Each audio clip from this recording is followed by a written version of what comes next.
کیا کبھی آپ نے سوچا ہے کہ انسانی جسم اصل میں کس بنیادی اکائی سے بنا ہے؟ اگر ہمارے جسم کے تمام راز کسی ایک چھوٹے سے عنصر میں چھپے ہوں تو وہ کیا ہوگا؟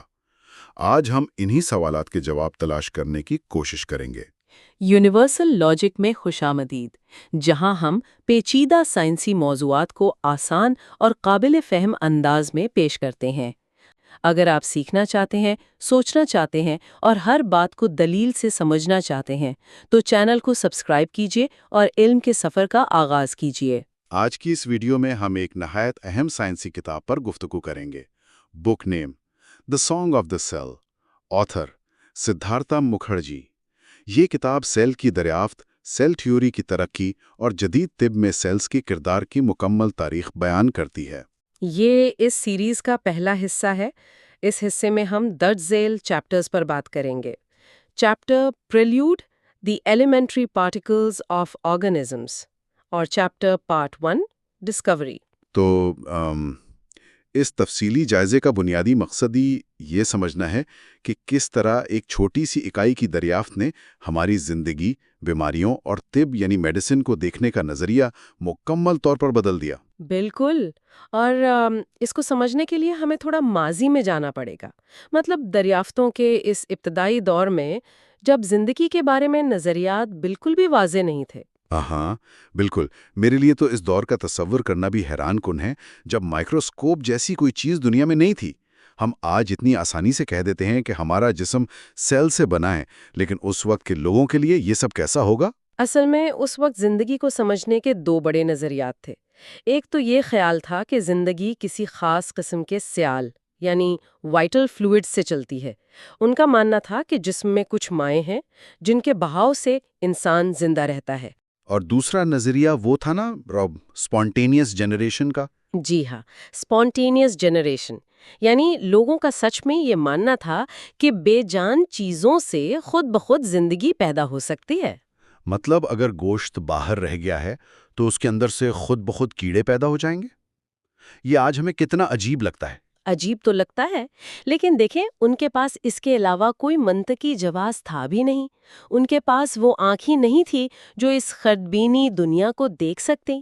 اور وہ آنکھ انہیں مائکروسکوپ کی ایجاد نے دی۔ بالکل، مائکروسکوپ کی ایجاد نے پوشیدہ حیاتیاتی ساختوں اور زندگی کے عمل کے درمیان موجود فاصلے کو ہمیشہ کے لیے ختم کر دیا۔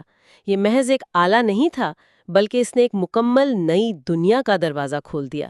اسی لیے رابرٹ ہک کا وہ واقعہ بہت اہم ہے جو کتاب میں بیان ہوا ہے 1665 میں۔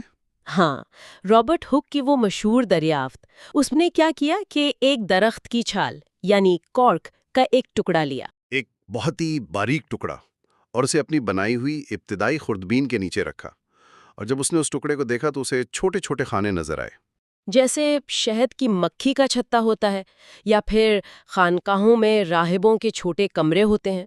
اور انہی کمروں کی مناسبت سے اس نے ان خانوں کو سیلز کا نام دیا۔ یہیں سے سیل کا لفظ پہلی بار سامنے آیا، جس نے زندگی کی بنیادی اکائیوں کی پہچان کی بنیاد رکھی۔ لیکن ایک دلچسپ بات یہ بھی ہے نا کہ ہک نے جو دیکھا وہ اصل میں زندہ سیلز نہیں تھے۔ بالکل صحیح کہا آپ نے۔ چونکہ کارک درخت کا مردہ حصہ ہوتا ہے تو رابرٹ ہک کو صرف ان خلیوں کی بیرونی دیواریں یا سیل والز نظر آئی تھیں۔ اندر کا جو متحرک مادہ تھا وہ وہاں نہیں تھا۔ تو پھر زندہ سیلز کو پہلی بار کس نے دیکھا؟ زندہ سیلز کو دیکھنے کا سہرا اینٹونی وین لیون ہک کے سر ہے۔ وہ کوئی روایتی سائنسدان نہیں تھا بلکہ کپڑے کا تاجر تھا۔ ہاں، میں نے پڑھا ہے کہ وہ دھاگوں کی کوالٹی چیک کرنے کے لیے شیشے رگڑ کر لینس بناتا تھا۔ اور پھر اسے لینس بنانے کا ایسا جنون ہوا کہ اس نے اپنے وقت کی بہترین خوردبینیں بنا ڈالیں۔ بالکل۔ اور اس کے تجسس کی کوئی حد نہیں تھی۔ اس نے ہر چیز کو لینس کے نیچے رکھنا شروع کر دیا، بارش کا پانی ہو یا تالاب کا پانی۔ اور جب اس نے پانی کے ایک قطرے کا مشاہدہ کیا تو وہ حیران رہ گیا۔ اسے اس میں ننھے جاندار تیرتے ہوئے نظر آئے؟ جی، اس نے ان خوردبینی جانداروں کو اینیمل کیولز یعنی ننھے جانور کہا، اور اس کی ان تفصیلات نے زندہ اجسام کی سمجھ کے دائرے کو اچانک بہت وسیع کر دیا۔ یعنی دنیا کو یہ ماننا پڑا کہ زندگی صرف ان جانوروں یا پودوں تک محدود نہیں جو ہمیں کھلی آنکھ سے نظر آتے ہیں۔ اور یہیں سے پرانے نظریات ٹوٹنا شروع ہوئے۔ مائکروسکوپ کی ان دریافتوں کے بعد وائٹل فلوئڈز اور سپونٹینیس جنریشن جیسے خیالات کو رد کر دیا گیا، کیونکہ اب ثابت ہو گیا تھا کہ زندگی ایک نہایت پیچیدہ اور منظم عمل ہے جو ان خلیوں کے اندر چل رہا ہے۔ اور اسی منظم عمل کو سمجھانے کے لیے مصنف نے کتاب میں ایک بہت خوبصورت تشبیہ دی ہے۔ وہ سمفنی والی تشبیہ واقعی وہ بہت کمال کی ہے۔ ہاں، سمفنی۔ مصنف کہتے ہیں کہ ہمارے جسم کے سیلز ایک سمفنی کی طرح ہیں۔ ذرا آپ اس پر مزید روشنی ڈالیں گی؟ ضرور۔ دیکھیں، جس طرح ایک بڑے آرکیسٹرا میں مختلف ساز ہوتے ہیں، وائلن ہے، بانسری ہے، پیانو ہے، ہر ساز کی اپنی ایک الگ آواز اور اپنا کام ہوتا ہے۔ لیکن جب وہ سب مل کر بجتے ہیں تو ایک مکمل دھن بنتی ہے۔ بالکل ویسے ہی ہمارے جسم کے اربوں خلیے مل کر کام کرتے ہیں۔ دل کے خلیے مسلسل دھڑکتے ہیں، دماغ کے خلیے پیغامات پہنچاتے ہیں، خون کے خلیے آکسیجن لے جاتے ہیں۔ یہ سب الگ الگ ساز ہیں، اور یہ سب مل کر ہمارے جسم کو چلاتے ہیں۔ ہماری ہر دھڑکن اور ہر سوچ انہی بنیادی اکائیوں سے جنم لیتی ہے۔ اور یہی بات سیل کو زندگی کی بنیادی اکائی بناتی ہے۔ لیکن مجھے حیرت اس بات پر ہوتی ہے کہ جانوروں اور پودوں میں اس قدر فرق ہے، پھر ان میں یہ مشترکہ سمفنی کیسے دریافت ہوئی؟ یہ ایک بہت دلچسپ کہانی ہے جو 19ویں صدی میں میتھیس لائڈن اور تھیوڈر شوان کے درمیان ہونے والی ایک تاریخی گفتگو سے جڑی ہے۔ یہ وہ رات کے کھانے پر ہونے والی ملاقات تھی نا؟ جی ہاں، شلائڈن ایک ماہر نباتات یعنی باٹنسٹ تھا اور وہ پودوں کے خلیوں کا مطالعہ کر رہا تھا۔ اس نے دیکھا کہ ہر پودا سیلز سے بنا ہے اور ان سب میں ایک چیز مشترک ہے، اور وہ چیز نیوکلیس تھی۔ بالکل۔ شلائڈن نے نیوکلیس کی اہمیت پر بہت زور دیا۔ اس نے سمجھ لیا تھا کہ نیوکلیس ہر سیل کا مرکز ہے اور ہر سیل ایک آزاد اکائی کے طور پر کام کرتا ہے، حالانکہ وہ ایک بڑے پودے کا حصہ ہے۔ اور پھر جب وہ شوان سے ملا جو کہ ایک ماہر حیوانیات یعنی زوالوجسٹ تھا، تو شلائڈن نے باتوں باتوں میں اس نیوکلیس کا ذکر کیا اور شوان یہ سن کر چونک گیا، کیونکہ وہ جانوروں کے اعصاب اور پٹھوں کا مطالعہ کر رہا تھا اور اس نے بھی بالکل وہی ساخت دیکھی تھی۔ جی، شوان کو فوراً احساس ہوا کہ جانوروں کے سیلز میں بھی بالکل ایسی ہی ساخت پائی جاتی ہے، اور اس گفتگو سے ایک انتہائی انقلابی نظریہ سامنے آیا کہ پودے اور جانور بظاہر کتنے ہی مختلف کیوں نہ ہوں، ان کی بنیادی بناوٹ ایک جیسی ہے۔ بالکل، اور پودوں اور جانوروں میں سیلز کی اسی مشترکہ ساخت کی دریافت نے سیل تھیوری کی بنیاد رکھی۔ یعنی یہ نظریہ کہ تمام جاندار اشیاء سیل سے مل کر بنی ہیں۔ ہاں، لیکن اس وقت سیل تھیوری مکمل نہیں ہوئی تھی۔ اس میں ایک بہت بڑا سوال باقی تھا کہ یہ سیلز آخر آتے کہاں سے ہیں؟ بالکل، شلائڈن اور شوان اس بات کا جواب نہیں دے پائے تھے۔ وہ اب بھی کسی حد تک پرانے خیالات کا شکار تھے کہ شاید سیلز جسم کے اندر کسی مائع سے خود بخود بن جاتے ہیں۔ تو پھر اس پراسرار سوال کا جواب کس نے دیا؟ یہ جواب ریڈولف ورچو نے دیا۔ 19ویں صدی کے وسط میں ورچو نے خوردبین کے نیچے خلیوں کو تقسیم ہوتے ہوئے دیکھا، اور اسی مشاہدے کی بنیاد پر اس نے اپنا وہ مشہور نظریہ پیش کیا جسے لاطینی میں اومنس سیلولا اے سیلولا کہتے ہیں، جس کی سادہ اردو میں وضاحت یہ ہے کہ تمام سیلز پہلے سے موجود سیلز سے ہی بنتے ہیں۔ تمام سیلز پہلے سے موجود سیلز سے ہی بنتے ہیں۔ یہ جملہ واقعی بہت طاقتور ہے۔ اس نظریے نے ثابت کر دیا کہ کوئی نیا سیل خلا سے ظاہر نہیں ہو سکتا۔ زندگی کے تسلسل کے لیے سیل کا تقسیم ہونا لازمی ہے، اور زمین پر موجود ہر خلیہ اپنے سے پہلے موجود کسی خلیے سے آیا ہے۔ اس دریافت کا تو طب یعنی میڈیسن پر بھی بہت گہرا اثر پڑا ہوگا، کیونکہ پہلے تو بیماریوں کے علاج کے طریقے بہت ہی غیر منظم اور عجیب تھے۔ بالکل، پہلے بیماریوں کو خون یا بلغم کے عدم توازن کا نتیجہ سمجھا جاتا تھا، لیکن ورچو کی پیتھولوجی نے اس سوچ کو مکمل طور پر بدل دیا۔ کس طرح؟ ورچو نے ثابت کیا کہ تمام بیماریاں اصل میں سیلولر سطح پر ہونے والی خرابی یعنی سیلولر ڈسفنکشن کا نتیجہ ہیں۔ یعنی اگر آپ بیمار ہیں تو اس کا مطلب ہے کہ آپ کے جسم کا کوئی مخصوص سیل یا خلیہ اپنا کام ٹھیک سے نہیں کر رہا، پورے کا پورا جسم ایک ساتھ خراب نہیں ہوتا۔ جی، اور آج کے دور کی میڈیسن بالکل اسی اصول پر کام کرتی ہے۔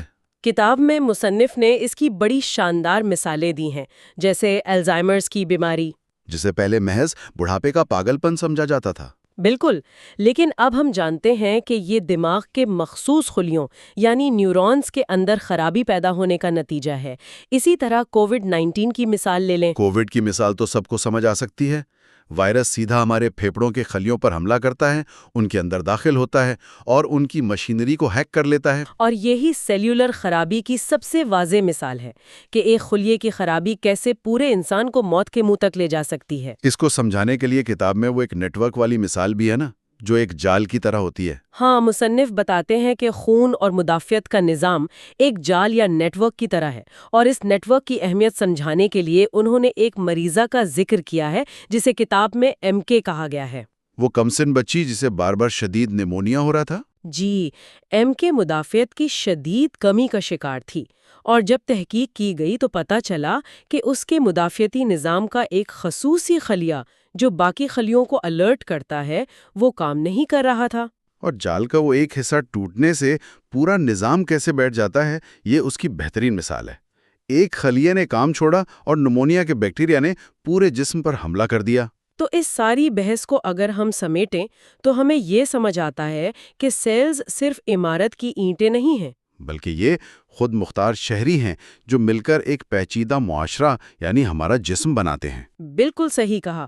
ہم سب انفرادی تجربات، شکل و صورت اور جینیاتی فرق رکھنے کے باوجود سیلولر سطح پر ایک دوسرے سے جڑے ہوئے ہیں۔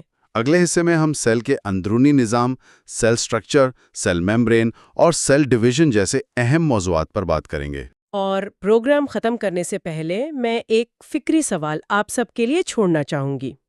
ذرا سوچئے، جب آج کی جدید سائنس ان خلیوں کو مکمل طور پر سمجھ کر ان میں تبدیلیاں کرنے کے قابل ہو رہی ہے، تو کیا مستقبل میں ہماری فطری اور مصنوعی زندگی کے درمیان کا فرق مٹ جائے گا؟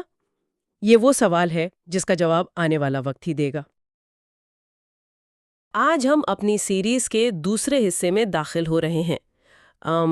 پچھلے حصے میں ہم نے سیل کی دریافت اور سیل تھیوری کی بنیاد کو سمجھا تھا۔ بالکل، ہم نے دیکھا تھا کہ کس طرح اس دریافت نے زندگی کو دیکھنے کا پورا زاویہ ہی بدل کر رکھ دیا۔ ہاں، زاویہ ہی بدل دیا۔ اور آج ہم جس حصے پر بات کریں گے اس کا عنوان ہے part 2، the one and the many. یہ عنوان اپنے اندر ایک پوری سائنس سمیٹے ہوئے ہے۔ ایسا ہی ہے۔ آج کے اس تفصیلی جائزے کا جو بنیادی مقصد ہے وہ یہ ہے کہ ہم سیل کے اندرونی رازوں، اس کی خود مختاری اور اس کے پیچیدہ ریپروڈکشن سسٹم کو گہرائی سے سمجھنے کی کوشش کریں۔ سدھارتھ مکھرجی کی کتاب سے جو ماخذ ہم نے اکٹھے کیے ہیں وہ ہمیں بتاتے ہیں کہ ایک خلیہ کیسے ایک اتنے بڑے نظام کا حصہ بنتا ہے۔ اگر ہم شروعات کریں تو عام طور پر خلیے کو صرف ایک خول یا ایک اینٹ سمجھ لیا جاتا ہے، مطلب جیسے یہ بس زندگی کی کوئی بے جان اکائی ہو، لیکن ایسا نہیں ہے۔ یہ واقعی فنڈامنٹل یونٹ آف لائف ہے، ایک زندہ اور فیصلہ کرنے والا وجود۔ اور اسی لیے جب ہم ملٹی سیلولر جانداروں کی بات کرتے ہیں، یعنی جن میں خربوں خلیے ہوتے ہیں، تو وہاں سیل آئیڈینٹی اور سیل آٹونومی یعنی اس کی شناخت اور خود مختاری کا تصور سامنے آتا ہے۔ بالکل، ایک طرف تو وہ مکمل طور پر آٹونومس یا خود مختار ہے، اپنا کام خود کر رہا ہے، لیکن دوسری طرف اسے پورے ماحولیاتی نظام کا پورے جسم کا حصہ بھی بننا ہے، اسے جسم کی ضروریات پوری کرنی ہے۔ اس کو اگر ہم ایک عام فہم مثال سے سمجھیں، مطلب میں اسے ایک معاشرے کے شہری کی طرح دیکھتی ہوں۔ ایک فرد جو آزاد شہری بھی ہے، اس کی اپنی ایک پہچان ہے، لیکن وہ پورے معاشرتی نظام کو چلانے کا ایک پرزہ بھی ہے۔ وہ نظام کے لیے اپنی آزادی کو ایک حد تک محدود کرتا ہے۔ بہت زبردست مثال ہے۔ اور سیلولر سطح پر اس معاشرتی معاہدے کو ہومیوسٹیسس کہا جاتا ہے۔ یہ کوئی رکی ہوئی حالت نہیں ہے، خلیے کو ہر وقت درجہ حرارت، کیمیائی تبدیلیوں اور بیرونی حملوں کا سامنا ہوتا ہے۔ تو وہ اپنے اندر کا ماحول مستحکم رکھنے کی کوشش کرتا ہے۔ 100% وہ مسلسل توانائی خرچ کرتا ہے۔ ہومیوسٹیسس دراصل بقا کی ایک کٹھن اور متحرک جدوجہد ہے تاکہ سیل کا اندرونی نظام بیرونی افراتفری کا شکار نہ ہو۔ اچھا، یہ تو ہو گئی اس کی بیرونی جدوجہد، لیکن ایک طویل عرصے تک تقریباً 1940 سے 60 کی دہائی تک یہ سیل خود ایک بلیک باکس سمجھا جاتا تھا۔ جی، سائنسدانوں کو معلوم تھا کہ خلیہ موجود ہے، لیکن اس کے اندر کیا ہے یہ ایک معمہ تھا۔ پھر جب الیکٹران مائکروسکوپ اور دوسری جدید ٹیکنالوجیز آئیں تو اس بلیک باکس کے راز کھلے، اور سب سے پہلی چیز جو سامنے آتی ہے وہ ہے سیل کی میمبرین یا بیرونی جھلی۔ اور حیرت کی بات یہ ہے، یہ صرف ایک دیوار نہیں ہے۔ نہیں، یہ ایک انتہائی ذہین سرحد ہے۔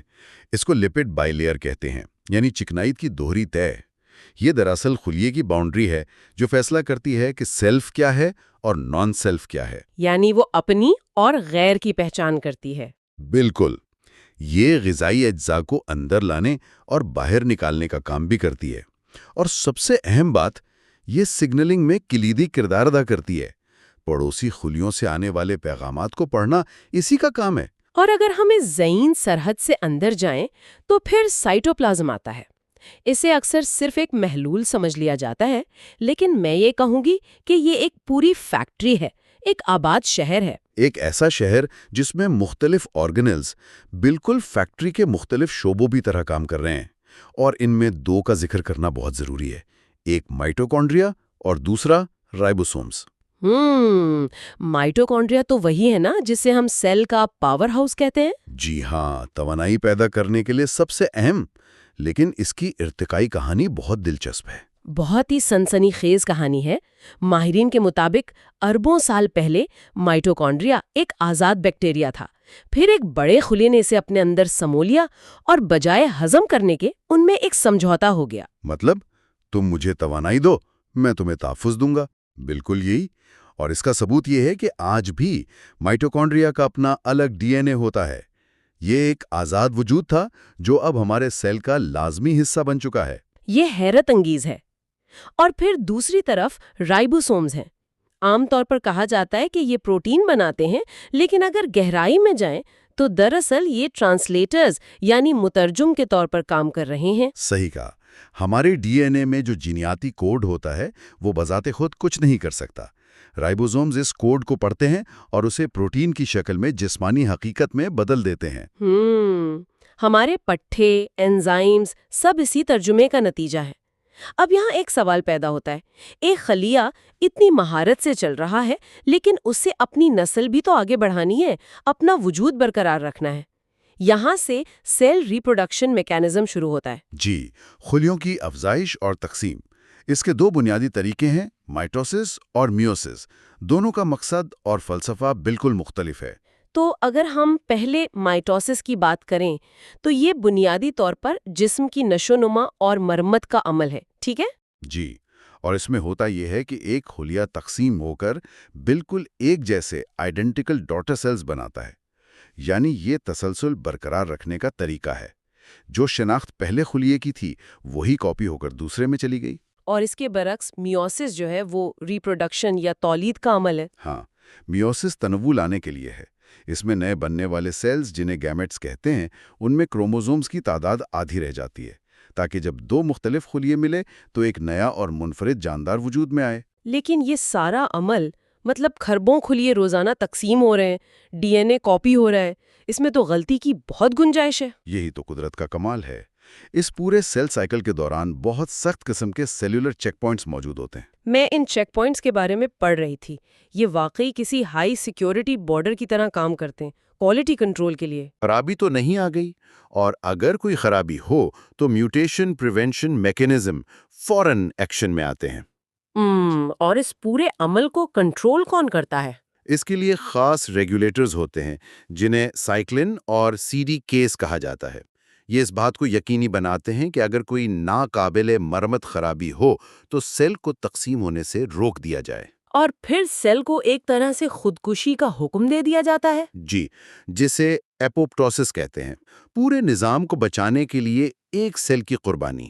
اگر یہ چیک پوائنٹس فیل ہو جائیں تو پھر کینسر جیسی بیماریاں جنم لیتی ہیں، جہاں خلیے بے قابو ہو کر تقسیم ہونے لگتے ہیں۔ اچھا، یہاں سے اب ہم انسان کے کردار کی طرف آتے ہیں۔ جب ہم نے ان پیچیدہ قانونوں کو، اس سیلولر ریپروڈکشن کو سمجھ لیا تو سائنسدانوں نے سوچا کہ کیوں نہ اس میں مداخلت کی جائے۔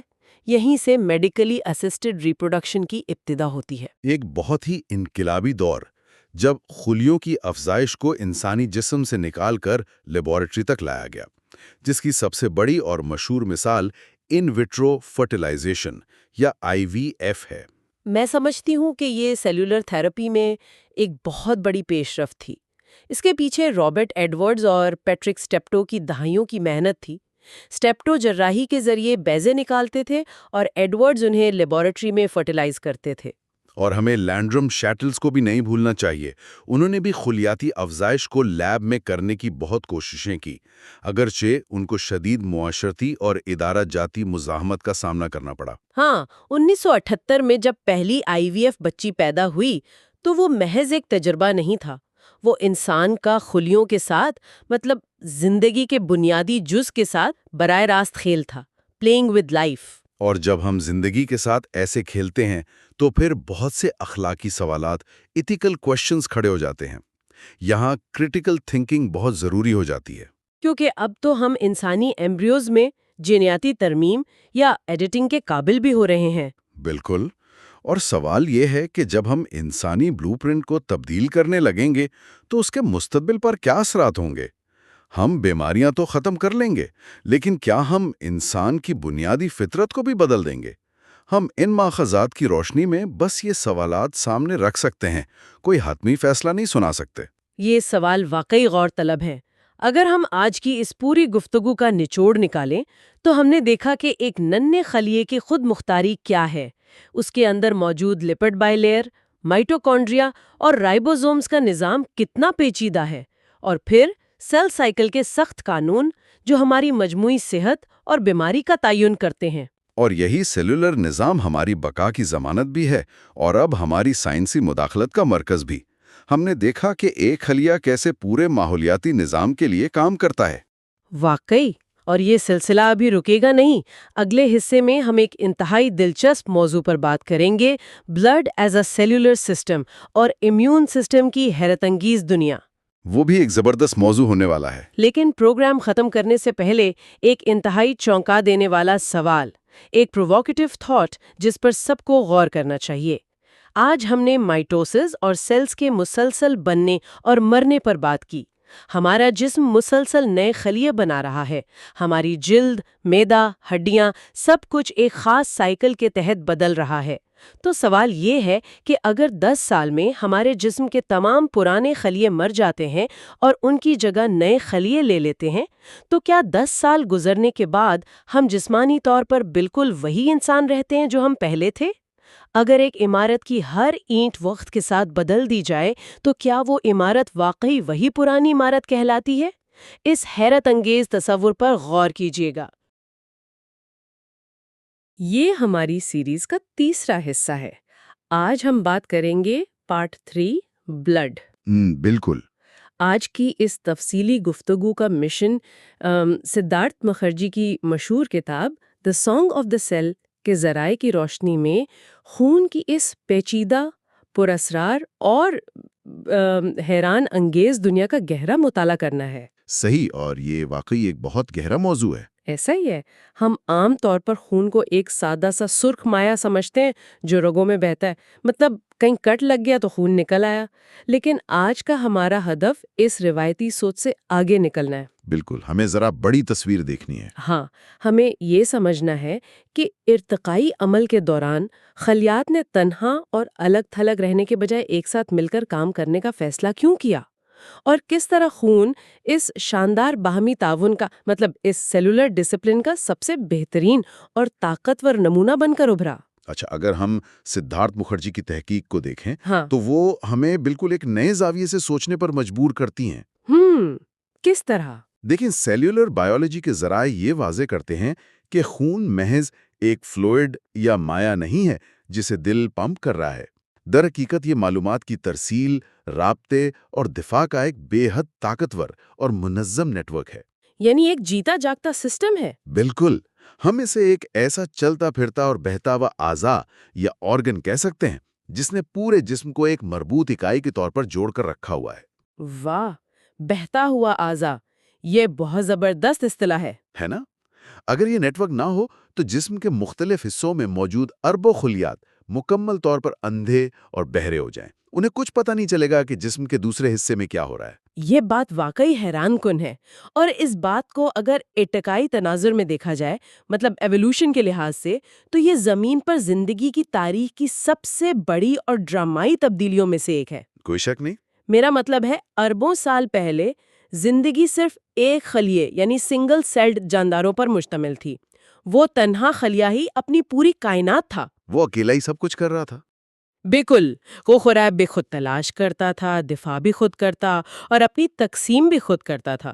لیکن پھر ایک ایسا مرحلہ آیا جب ان خلیات نے کثیر الخلیاتی یعنی ملٹی سیلولر جانداروں میں تبدیل ہونے کا فیصلہ کیا۔ اور یہ کوئی چھوٹا فیصلہ نہیں تھا، یہ ایک بہت بڑا سمجھوتا تھا، جسے ہم ارتقاء کا ایک فاؤسٹین بارگین بھی کہہ سکتے ہیں۔ فاؤسٹین بارگین مطلب انہوں نے کوئی بہت بڑی قیمت چکائی اس کے لیے؟ بالکل چکائی۔ خلیات کو اپنی انفرادیت اور اپنی لافانی حیثیت کو قربان کر کے ایک بڑے نظام کا حصہ بننا پڑا۔ اب وہ اکیلے زندہ نہیں رہ سکتے تھے۔ صحیح۔ اس کثیر الخلیاتی نظام یا ملٹی سیلولیرٹی کے وجود میں آنے کا مطلب یہ تھا کہ اب ڈویژن آف لیبر یعنی کام کی تقسیم ضروری ہو گئی تھی۔ ہر کسی کو اپنا اپنا کام کرنا تھا۔ بالکل۔ جب اربوں خلیات نے مل کر ایک پیچیدہ جاندار بنانے کا فیصلہ کیا تو بقا کے لیے ان کا آپس میں تعاون یا کوآپریشن ناگزیر ہو گیا۔ ہاضمے، میٹابولزم اور فضلہ ٹھکانے لگانے جیسے پیچیدہ کاموں کو الگ الگ اعضاء نے سنبھال لیا۔ جیسے معدے نے ہاضمے کا کام لے لیا اور پھیپھڑوں نے سانس کا۔ بالکل یہی بات ہے۔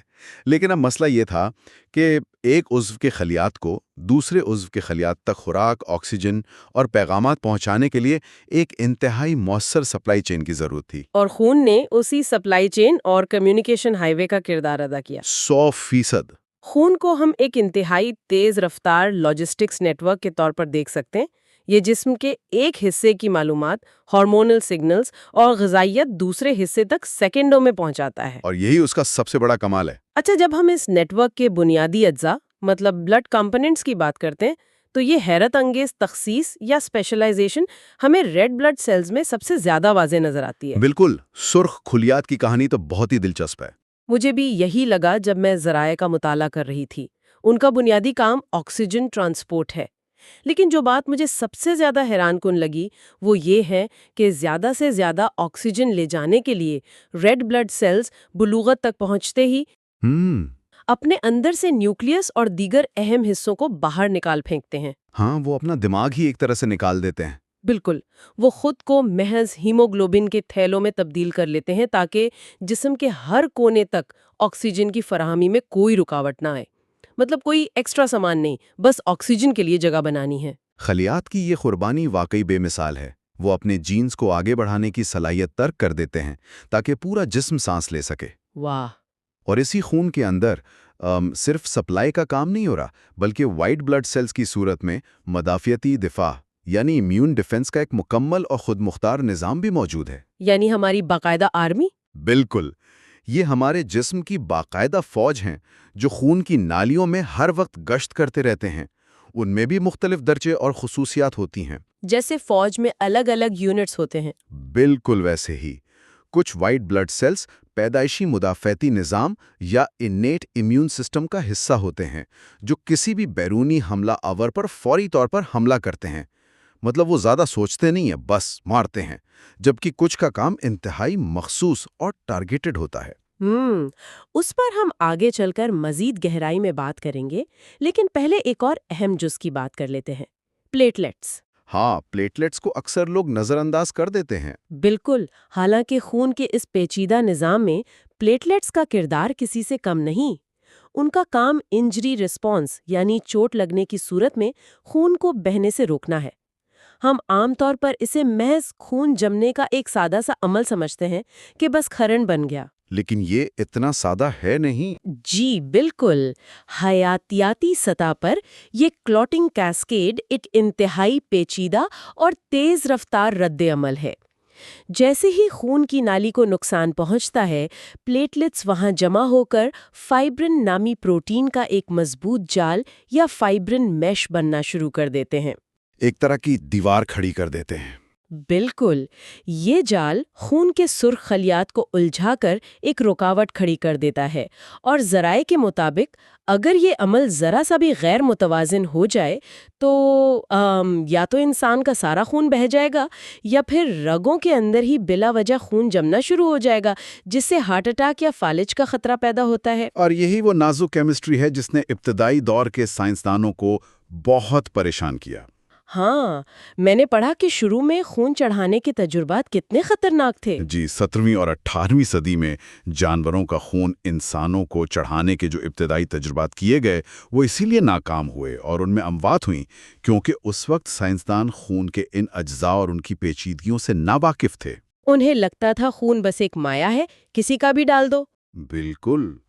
جب ہم نے خون کے افعال، اس کے گروپس اور پلیٹلیٹس کے کام کرنے کے طریقے کو سائنسی بنیادوں پر سمجھا، تب جا کے بلڈ ٹرانسفیوژن اور سرجری جیسی طبی ایجادات محفوظ اور ممکن ہو سکی۔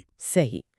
اچھا، اب ذرا مدافعتی نظام کے اس دفاعی پہلو پر واپس آتے ہیں جس کا ہم نے پہلے ذکر کیا۔ جی ضرور۔ جب ہم کہتے ہیں کہ وائٹ بلڈ سیلز بیرونی حملہ کو پہچان کر مارتے ہیں تو ایک بہت ہی بنیادی مگر پیچیدہ سوال سامنے آتا ہے۔ کیا سوال؟ دیکھیں، اتنے بڑے جسم میں جہاں اربوں مختلف اقسام کے خلیات، پروٹینز اور مالیکیولز گردش کر رہے ہیں، مدافعتی نظام کو کیسے پتہ چلتا ہے کہ کس پر حملہ کرنا ہے اور کسے چھوڑ دینا ہے؟ یہ شناخت کا عمل کام کیسے کرتا ہے؟ یہ بہت ہی زبردست سوال ہے، اور یہیں سے امیونولوجی کا سب سے حساس اور مرکزی پہلو شروع ہوتا ہے جسے امیون ریکگنیشن کہا جاتا ہے۔ مدافعتی شناخت۔ بالکل۔ مدافعتی نظام کی پوری عمارت اس فرق پر کھڑی ہے جسے سائنس کی زبان میں سیلف مطلب جسم کا اپنا حصہ اور نان سیلف یعنی باہر سے آنے والا کوئی بھی پیتھوجن، وائرس یا بیکٹیریا کہتے ہیں۔ یعنی دوست اور دشمن کی پہچان۔ ہاں، اور مدافعتی خلیات کو ہر لمحے، ہر مائکرو سیکنڈ میں یہ فیصلہ کرنا ہوتا ہے کہ ان کے سامنے موجود خلیہ یا مالیکیول جسم کا اپنا ہے جسے تحفظ فراہم کرنا ہے، یا کوئی غیر ملکی درانداز ہے جسے فوری طور پر تباہ کرنا ہے۔ اور جب یہ نظام دھوکہ کھا جاتا ہے یا خراب ہو جاتا ہے تو اس کے نتائج بہت تباہ کن ہوتے ہیں نا؟ بہت زیادہ۔ مدافعتی نظام کی یہی غلط فہمی آٹو امیون بیماریوں کا باعث بنتی ہے، جہاں جسم کی اپنی ہی فوج بغاوت کر کے صحت مند ٹیشوز اور خلیات کو نان سیلف سمجھ کر ان پر حملہ کر دیتی ہے۔ جیسے کہ اپنی ہی فائرنگ رینج میں آ جانا۔ بالکل، اسے فرینڈلی فائر بھی کہہ سکتے ہیں۔ ٹائپ 1 ذیابیطیز یا ریموٹوئڈ ارتھرائٹس اسی خطرناک غلط فہمی کا نتیجہ ہے۔ یہ تو واقعی بہت خوفناک ہے۔ اچھا، اس نازک توازن کو برقرار رکھنے کے لیے ظاہر ہے مدافعتی نظام کے پاس خلیات کی ایک پوری رینج موجود ہے۔ تو اگر ہم ان جنگجوؤں کی بات کریں تو سب سے پہلے فرنٹ لائن پر کون آتا ہے؟ اگر انفیکشن ہو تو سب سے پہلے نیوٹروفلز میدان میں آتے ہیں۔ یہ ہمارے انیٹ امیون سسٹم کے فرنٹ لائن سپاہی ہیں۔ یعنی وہ فوجی جو سرحد پر کھڑے ہوتے ہیں۔ بالکل۔